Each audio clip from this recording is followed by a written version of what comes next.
There are discoveries that erase themselves from memory, documents that refuse to exist, witnesses who choose silence over truth, especially when the boundary between physics and the impossible begins to blur.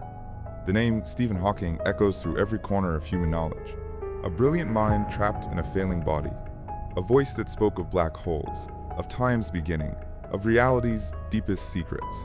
But there was one subject he avoided in every public forum: the persistence of consciousness after death. Spring arrived at Cambridge University in 2025 with an unexpected gift. A team of digital archaeologists, combing through sealed academic archives, stumbled upon something that should not have existed. Buried deep in the university's classified database, hidden among routine administrative files, lay a single audio recording. Its file name was a string of random characters, but the metadata whispered a different story. Hawking_consciousness_beyond.wave. The timestamp showed early 2003, the exact period when Hawking had withdrawn from most interviews, citing exhaustion and health concerns. Initial skepticism was natural. Hoaxes were common in the digital age. But acoustic analysis confirmed what seemed impossible. The voice patterns matched Stephen Hawking's synthetic speech system perfectly, down to the microsecond delays, the specific frequency signatures, the breathing patterns between words. This was authentic. The recording contained 43 minutes of conversation between Hawking and an unknown interviewer. The second voice had been digitally altered, making identification impossible. Professional, deliberate, hidden.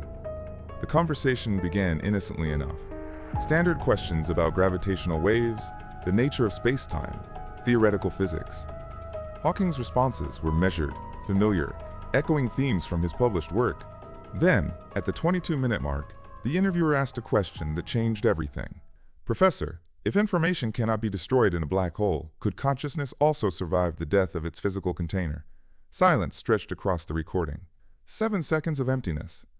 Then Hawking's synthesized voice returned, carrying a weight that seemed to bend the very air around it. "This question has occupied more of my thoughts than I have ever publicly admitted. The implications are too dangerous for casual discussion." What followed challenged every assumption about Hawking's beliefs regarding death and consciousness. He spoke of information as the fundamental building block of reality. Not just matter and energy, but patterns of organization, memory, experience. The essence of what religious traditions called the soul, he suggested, might not be supernatural at all. Instead, it could be an information structure governed by the same conservation laws that applied to black holes. When the brain ceased function, this information did not simply vanish. It transformed, shifted into states that current science barely understood. Consciousness is not produced by neurons firing in sequence. It is quantum information distributed across space-time itself. When the body fails, this information persists. Before we continue, if the unknown calls to you, if you seek evidence of what waits beyond the veil, you're not alone. We uncover what was buried, silenced, or forgotten. Like this video to help us keep digging. Subscribe for more truths the world was never meant to see. Share it before this too disappears. Now, back to the story. Death becomes transformation rather than termination. These words directly contradicted decades of Hawking's public statements. In interviews, lectures, and writings, he had consistently maintained that consciousness was merely brain activity. When the brain died, nothing remained. But here, in this hidden conversation, he revealed a completely different understanding. The interviewer pressed further, asking about evidence, about research, about the practical implications of such a theory. Hawking's response opened doors that mainstream science kept firmly locked. For the past several years, I have collaborated with a small group of physicists and neurobiologists. Our work, which we call the Cognitive Trace Program, seeks to determine whether consciousness leaves measurable signatures after brain death. He described experiments using advanced neurointerfaces and quantum field detectors, technologies that officially existed only for memory research and brain-computer interaction. But according to Hawking, these tools had captured something extraordinary. In controlled laboratory conditions, moments after clinical death, bursts of unexplained quantum activity had been recorded, patterns that could not be explained by normal tissue decay or electrical discharge. The activity continued for minutes after all measurable brain function had ceased. In 12 documented cases, we observed phenomena that suggest information patterns persist beyond biological death. These patterns retain structural complexity consistent with memory formation and cognitive processing. The interviewer's voice carried new urgency. Questions about quantum echoes, about the nature of these persistent patterns, about what this meant for human understanding of life and death. Hawking's responses grew more detailed, more specific, more revolutionary. He referenced Roger Penrose's theories about quantum consciousness, but pushed far beyond them. Where Penrose suggested quantum processes and brain microtubules, Hawking proposed something far more radical. Consciousness as a fundamental property of space-time itself, woven into the fabric of reality like gravity or electromagnetism. Black holes preserve information, even as they consume matter. Human consciousness follows identical principles. It does not disappear.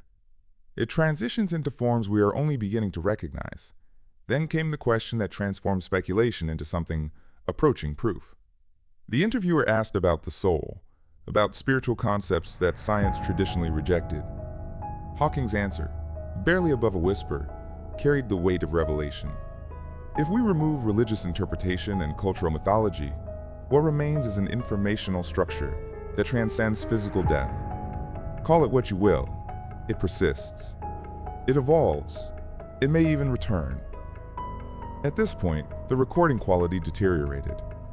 Digital artifacts and distortions suggested tampering, as if someone had tried to erase specific portions of the conversation. Audio forensics experts worked for weeks to reconstruct the damaged segments. What they recovered changed everything. The corrupted portions of the recording held secrets that reached far beyond Cambridge University's walls. Hidden within the digital noise, spectral analysis revealed encoded coordinates. At first glance, they appeared meaningless, random numbers scattered through the file's metadata. But when input into mapping systems, they pointed to a specific location near Geneva, Switzerland. An experimental facility officially listed as a magnetic systems testing site for CERN. Unofficially, it housed something far more significant.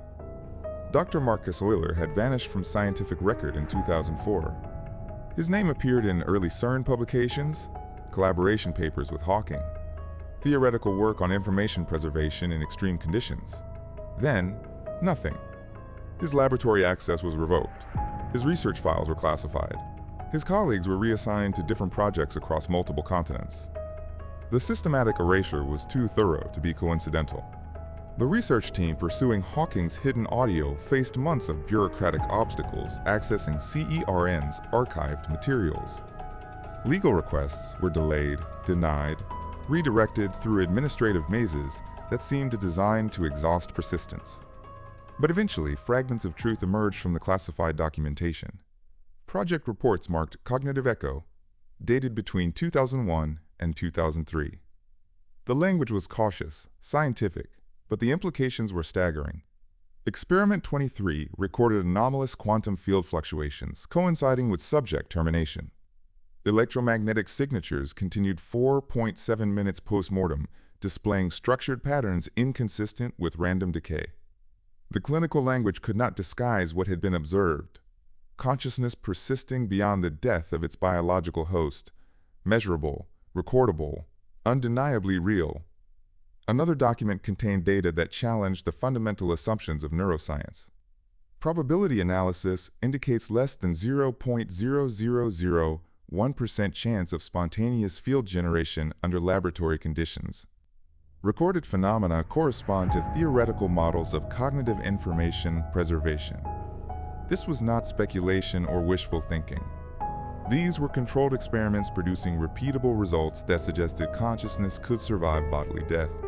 The most disturbing document was a single page, heavily redacted, containing only scattered phrases. Subjects demonstrating pre-mortem awareness of post-transition state. Ethical considerations require immediate program termination. Recommend classification level beyond standard protocols.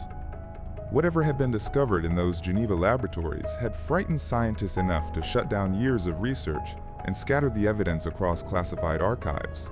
But the suppression had not been complete. Anonymous sources began contacting members of the research team investigating Hawking's audio file. Encrypted messages arrived containing fragments of the original Cognitive Echo project data. One message included a partial transcript from Euler's personal research notes. The patterns we observe are not random electromagnetic discharge. They display organizational complexity matching living neural networks. More disturbing, They appear to interact with laboratory equipment in ways that suggest intentional communication attempts. We are not merely documenting information preservation. We may be observing conscious entities attempting to bridge the gap between life and death. The implications were staggering. If consciousness could survive death and maintain some form of awareness, then everything humanity believed about mortality, identity, and the nature of existence required fundamental revision. But there was more. Hidden within the Geneva facility's experimental data were references to something called compatibility protocols. Not all consciousness patterns persisted equally.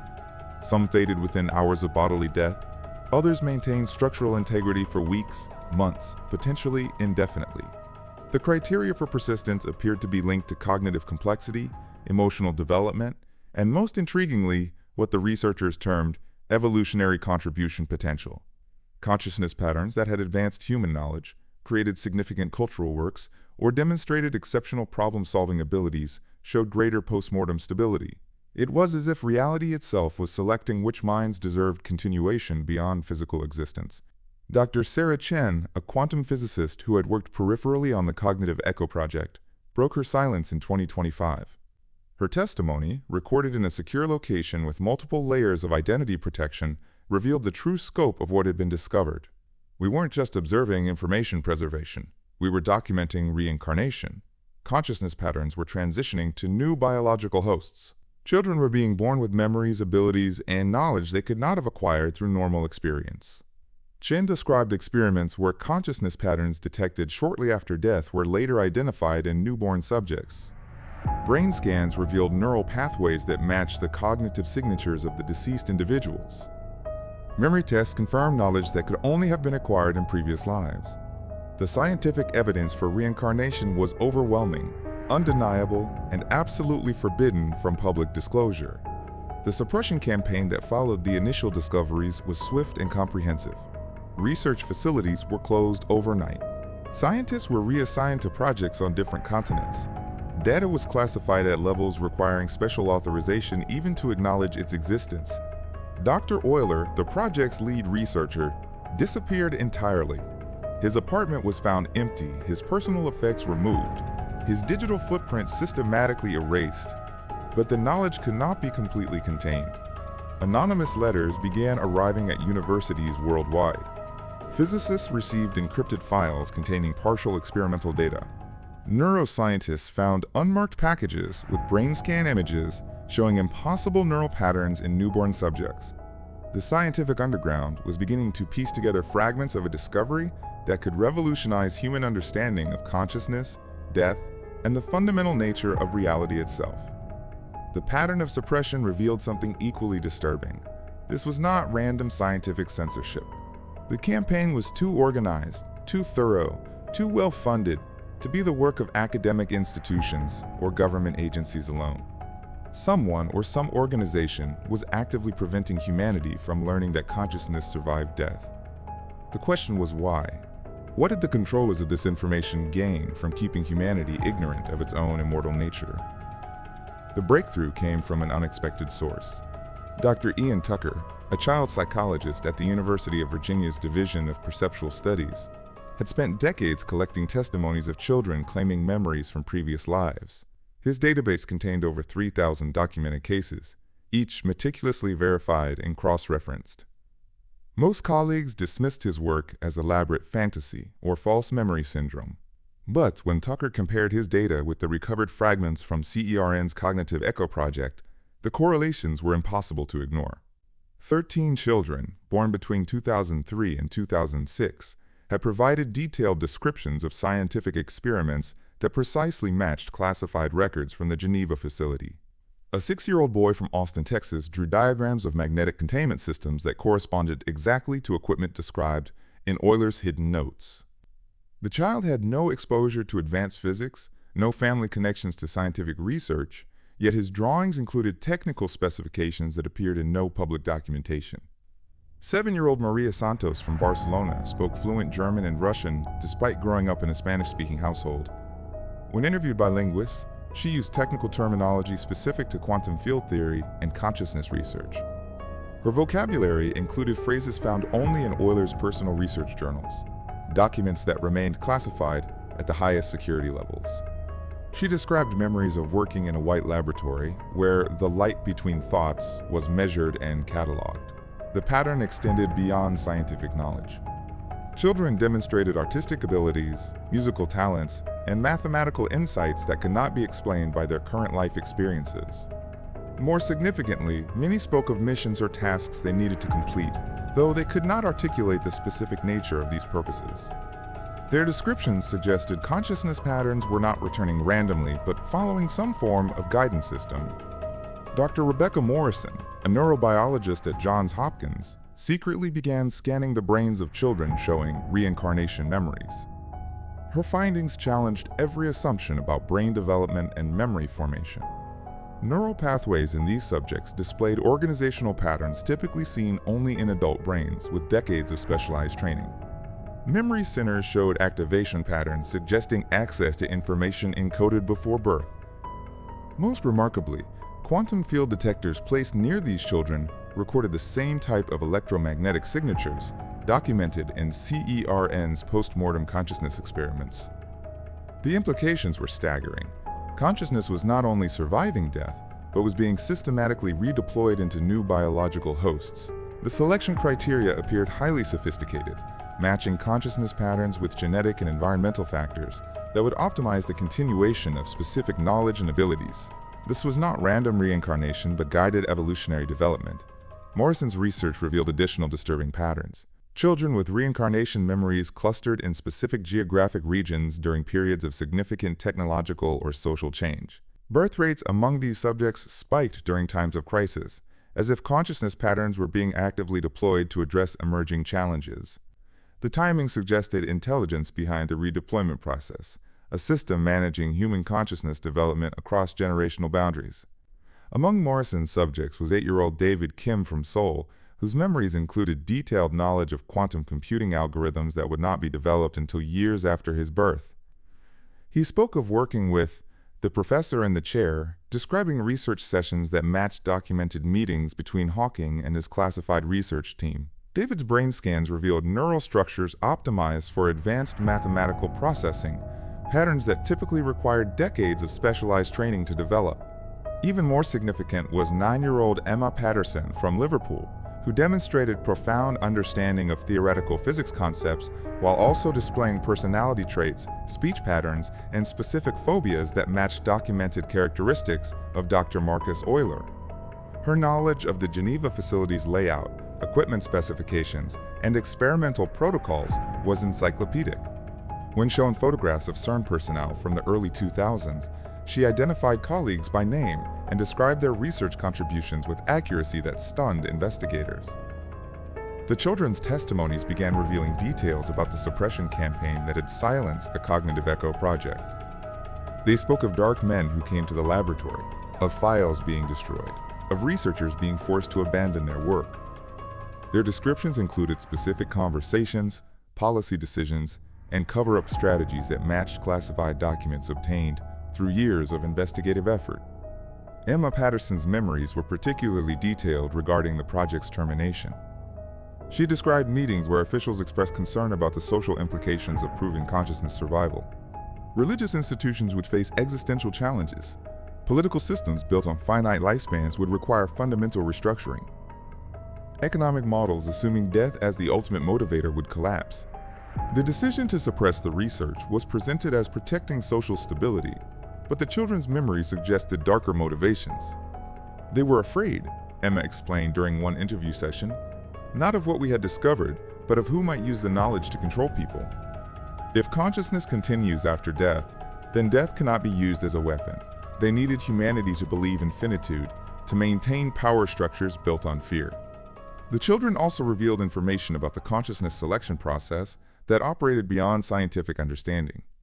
They described a form of evaluation that occurred at the moment of death, where consciousness patterns were assessed for their potential contribution to human development. Most patterns faded naturally, their information content insufficient to maintain coherence beyond biological death. But some were preserved, guided, and eventually redeployed into new biological hosts optimized for their continued development. This selection process appeared to be accelerating. Tucker's database showed exponential increases in documented reincarnation cases since 2010. Children were being born with more sophisticated memories, advanced abilities, and clearer awareness of their previous existences. Some spoke of an approaching time when the veil between lives would become transparent, when humanity would remember its true nature as eternal consciousness temporarily housed in biological forms. The research team realized they were documenting not just individual cases of consciousness survival, but evidence of a systematic evolution in human awareness. The suppression of the Cognitive Echo Project had not stopped the underlying process, but had simply delayed humanity's understanding of its own immortal nature. The consciousness patterns were adapting, developing new methods of communication, finding ways to preserve and transmit knowledge despite official attempts at concealment. The final revelation arrived through channels that defied rational explanation. Dr. Rebecca Morrison received an encrypted message on her secure research terminal, sent from an account that should not have existed. The sender was listed as yeshawking.consciousness.project with a timestamp from 3 years after Hawking's documented death. The message contained a single line of text, followed by an attachment that would reshape humanity's understanding of existence itself. The fear of death is the fear of losing form, but information never disappears. We do not die, we transform. The attachment contained what appeared to be Hawking's complete theoretical framework for consciousness as a fundamental property of reality. Not consciousness as an emergent property of complex neural networks, but as a basic building block of the universe itself, as essential as matter, energy, space, and time. The document, titled Protocol for the Evolution of Consciousness, presented a unified theory that explained quantum mechanics, information preservation, and the persistence of awareness beyond biological death. According to Hawking's hidden framework, consciousness was not produced by brains, but rather channeled through them. Biological neural networks served as temporary focusing mechanisms for consciousness patterns that existed independently in what he termed the, quote, quantum information matrix. When biological death occurred, consciousness patterns did not disappear, but returned to their natural state within the fabric of space-time itself. The theory explained phenomena that traditional science had dismissed or ignored. Near-death experiences represented brief disconnections from biological focusing systems, allowing consciousness to perceive its true nature. Telepathic phenomena occurred when consciousness patterns interacted directly within the quantum information matrix. Precognitive abilities emerged when consciousness accessed information distributed across time rather than being limited to present-moment biological input. Most significantly, Hawking's framework provided a scientific explanation for reincarnation that required no supernatural intervention. Consciousness patterns naturally sought compatible biological hosts for continued development and experience. The selection process was governed by information compatibility, evolutionary utility, and what he described as developmental resonance. Consciousness patterns that had achieved significant understanding or capability were preserved and guided toward optimal redeployment opportunities.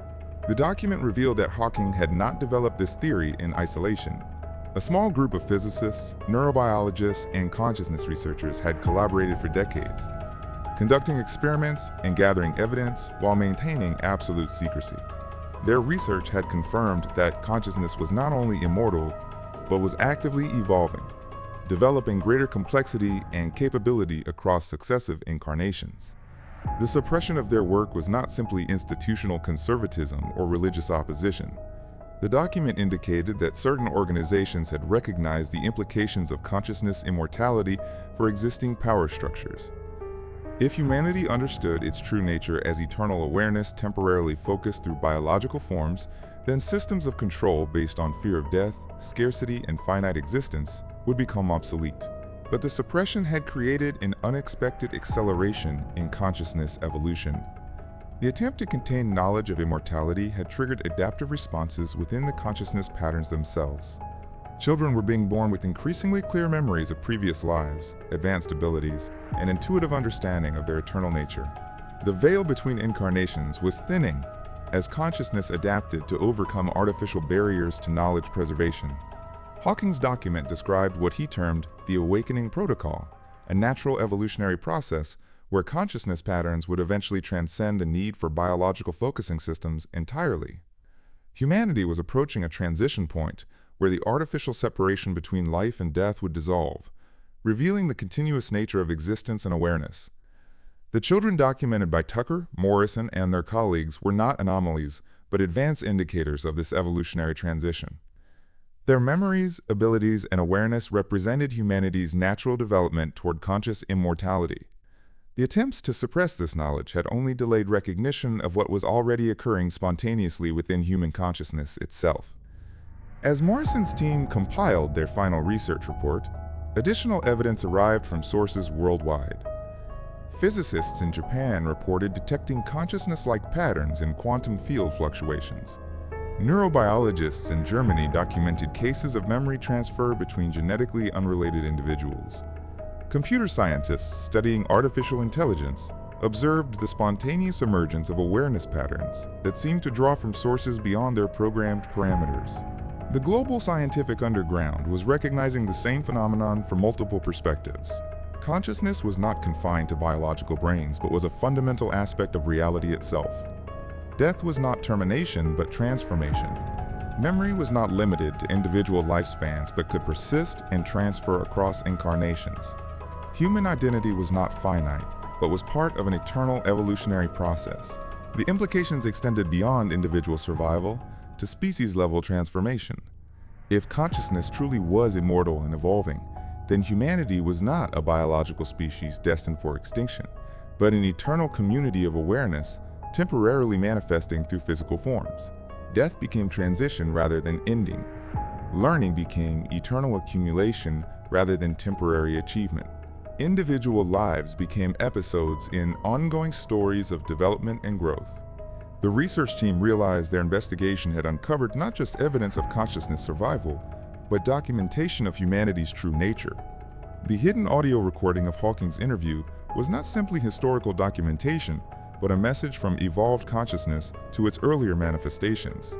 The children with reincarnation memories were not anomalies, but natural expressions of consciousness remembering its eternal nature. The suppression campaign that had silenced the Cognitive Echo Project and scattered its researchers was already failing. Consciousness itself was adapting, finding new ways to preserve and transmit knowledge across incarnations.